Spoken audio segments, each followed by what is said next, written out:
Këtë të martë është nënshkruar memorandumi bashkëpunimit ndërmjet Institutit të Shëndetit Publik dhe Institutës Superiore Disanita, duke formalizuar një partneritet të qëndrueshëm që synon avancimin e ekspertizës, forcimin e kapaciteteve dhe harmonizimin me standardet më të mira bashkëkohore. Ministrja e Shëndetësisë Evi Sala në fjalën e saj evidentoi rëndësinë e këtij bashkëpunimi në fusha kyçe të shëndetit publik. Përmes këtij memorandumi, ne vendosim një kornizë të qartë bashkëpunimi në fusha prioritare si survejanca epidemiologjike, rezistenca antimikrobiale, shëndeti mjedisor, siguria ushqimore dhe sëmundjet jo të transmetueshme, duke i dhënë një rol të veçantë inovacionit dhe teknologjisë avancuar në shëndetin publik.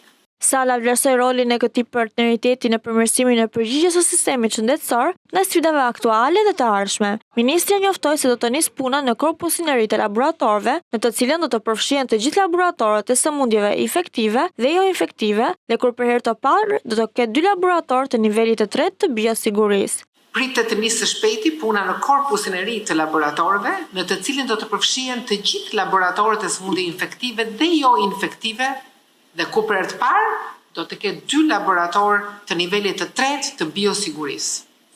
Gjithashtu, ai do të shërbejë për udhëhime shkencore dhe për përgjigje më të shpejtë dhe më gjithëpërfshirëse ndaj emergjencave.